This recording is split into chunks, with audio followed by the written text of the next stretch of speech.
Thank you, everyone, and welcome to the public meeting of the CCG's Primary Care Commissioning Committee. Start off, please, going to Val. Can we have apologies for absence, please, today? Yeah, we'll have Jeff Hurst, Lynn Wilson, Georgina Butler, Jill McGrath, Jackie Cairns, Philippa Dodds, Sue Hill, David Steele, John Costello and Michelle Stamp. Thanks very much. I can confirm that we meet the CORSI requirements for the meeting. Does anyone have any declarations of interest that they wish to make that aren't already on the register? Okay, thank you very much. That moves us on to the draft minutes of the previous meeting on the 28th of September. Can we look at those just for accuracy first, please, starting with page 1. Any points of accuracy for page 1? And page 2? And page 3? Thank you very much. I'll accept those as an accurate record. There are no outstanding actions from the action log, so that brings us straight into the quarterly budget report, please, from Phil. Okay, thank you. So the finance report that we have attached to the papers today is up to month 6, so the April to September 2021 period. Just to note that, as previously reported, this financial year is slightly different. We do have temporary financial arrangements that were introduced for this financial year, meaning that the allocations to the CCG are split into 2 halves, with the first half of the year, dubbed H1, running April to September, and the second half October to March.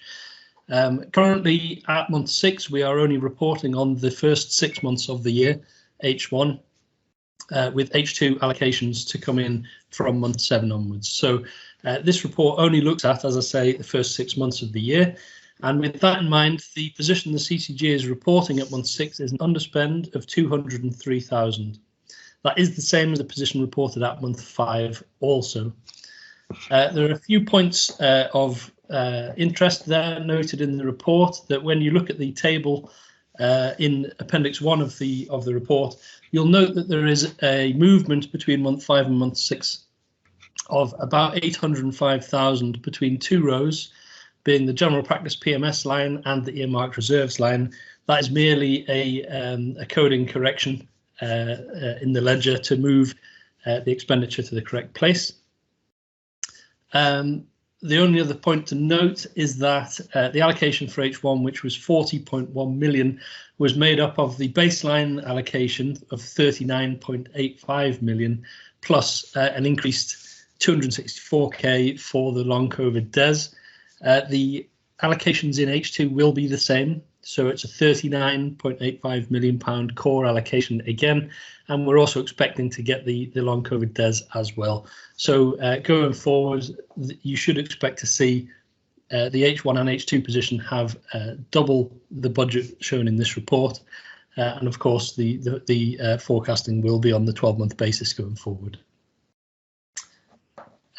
So the main aspect contributing to the £203,000 underspend are some prior year accruals carried forward, which has given us a non-recurrent benefit there of about 344k against the QOF line, which is partially offset by a slight overspend on primary care networks, which is what brings us to the 203 net underspend overall at month 6.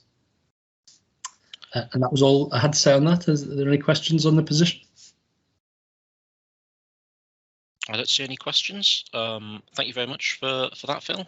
Much appreciated. The next item is the Winter Resilience funding, and that's with Ros. Yeah, thanks, Oliver. I'll just go over briefly and summarise the paper that's attached. The Winter Resilience funding, we've actually obviously had that approved at a previous meeting.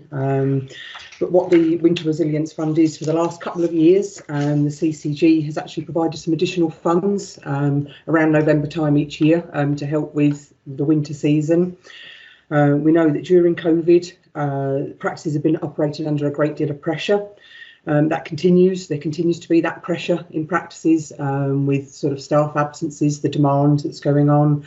So we've actually considered that, again, for the third year running, we'll provide this winter resilience funding. This is going to be based on 45 pence per head of registered patient, which totals around £250,000 across all practices in Newcastle Gateshead. So it's quite a significant sort of allocation to go into primary care. What we do, there's also attached sort of as the appendices, there is a letter. This is a draft letter that we're just finalising, which goes out to practices attached to this funding. So each practice will sign up to say that they'll sort of use the money that's allocated to them for certain things. I think the main areas that we're sort of asking for this year, we're asking for practices to sign up to the Time for Care programme. Now, this is a programme where we've already got 31 of our 60 practices signed up. And what they offer is sort of practice improvement. They look at demand and capacity within practices. So it's helped to identify areas that need change and what that change is and how to sort of be more effective within practice. We're also looking at the community pharmacy consultation scheme. Now, that's a service where practices can actually sign up and they can refer patients through for minor ailments. So it frees up sort of more appointments within practice. So we're well on the way to getting practices signed up and actually using that referral service. So we're doing some promotion around that, but we expect practices as part of this to get on board with this. It's also linked to the rollout of the flu programme in a number of areas, and that's looking at if there's outbreaks, that obviously practices are ready and willing to deal with that. And we're also looking at the potential for, if children have missed their flu vaccinations at school, that they can pick those up as well.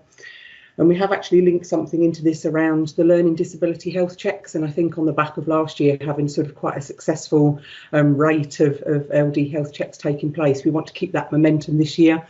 So we're also sort of suggesting that's sort of an area that practices concentrate on for this funding. So it's really just to summarise that, you know, the funding's out again this year, sort of some of the areas that it would be used for, and happy to take any questions if anybody's got any. Thanks so much, Ros. Any questions? No, much appreciated. There's some really important work going on there. I see Dominic has a point to make. It was just a comment, really, just to say that this scheme for this year was devised before we saw the national announcement for additional funding over winter for general practice. I think this scheme both preempted that, but doesn't duplicate it. It complements what's on offer in that scheme. So I think the two things will work very well together. Thank you very much. If there's no further comments, then that brings us on to any other business. Are there any items of other business to discuss?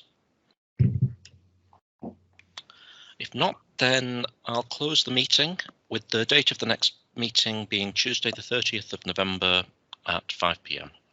Thank you very much, everyone.